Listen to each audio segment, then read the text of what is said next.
Alors, je me permets de rebondir sur cet exemple du grand dialogue pour vous demander, Madame Lefort, si justement vous avez l'occasion, ou si c'est difficile d'accompagner des collectivités, des territoires de façon générale, sur le temps long pour pouvoir incorporer des récits de la même façon, ou si vous êtes sur des temps un petit peu plus courts.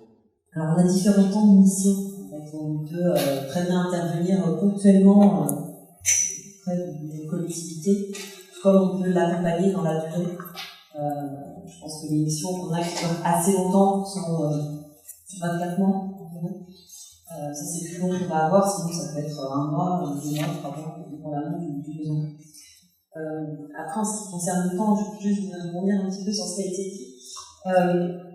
En fait, aujourd'hui, moi je trouve qu'on est, ça c'est le retour d'expérience, qu'on a des territoires, beaucoup de territoires qui ne sont pas prêts, qui ne mesurent pas en fait ce qui arrive encore, malheureusement. Enfin, nous on est tous avertis, éclairés ici dans cette salle, mais quand on discute avec les élus, on se rend compte que on est loin, on est très très loin.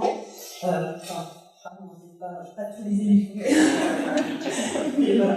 Et juste un exemple assez frappant, en fait, cette année, là, on s'est intéressé donc, à la problématique du littoral, parce qu'on sait très bien, voilà, la montée des eaux là, la mesure aujourd'hui de manière significative. Et en fait, on a interrogé 123 communes, si je ne dis pas de bêtises. Sur 123 communes, je pense qu'il y en a 110 qui ne voient pas le truc arriver, quoi. Qui regardent, qui disent ah oui, ok, pour l'instant on observe. Oh mais alors, on verra ça plus tard, on a d'autres priorités. Enfin, je veux dire, c'est les gens, les élus ne mesurent pas.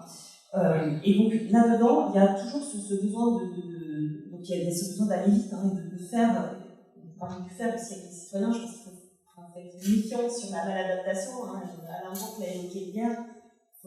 C'est bien de faire, mais il ne faut pas aller trop vite non plus. Il faut prendre ce temps de sensibilisation, je pense, qui est essentiel en fait au début des émissions, au début des projets, pour pouvoir justement créer cette dynamique et embarquer tout le monde.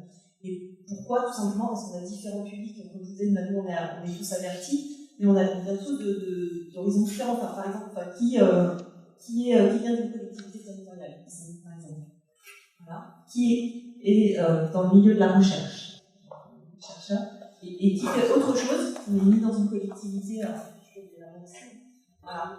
Déjà rien que là, on a un petit échantillon de ce à quoi nous on peut, du public qu'on peut rencontrer dans les concertations. Donc, ce qui fait que chaque concertation est différente, et donc j'en reviens à ce que je disais tout à l'heure lors de notre première question, il faut s'adapter en fait aux territoires auxquels on fait face, avec lesquels les territoires qu'on accompagne, et donc elle est restée toujours très très vigilant à ne pas brûler les étapes. Donc, je pense que c'est essentiel inclure cette phase de sensibilisation. Je rebondis simplement sur le fait que vous ayez parlé de embarquer tout le monde. Comment vous faites pour impliquer un maximum d'acteurs du territoire dans les ateliers de co-construction que vous menez? Et est-ce que vraiment il faut toujours embarquer tout le monde, justement parce que je vois sur des thématiques liées à l'eau, il y a des tensions des fois irréductibles, et finalement avec toujours des mêmes acteurs qui ont des visions extrêmement opposées sur la ressource en eau, peut des fois, à un moment donné, en tout cas dans la démarche de co-construction, ne pas permettre d'avancer? Alors, embarquer tout le monde, effectivement, ça va dépendre de l'objectif poursuivi. En fonction de l'objectif, on ne va pas forcément embarquer tout le monde. On va s'appuyer, alors quand on a besoin, on s'appuie sur les relais locaux, sur les services techniques, sur la collectivité qu'on accompagne. Quand il y a besoin également, on va faire appel à la participation citoyenne parce qu'il faut ouvrir justement le débat.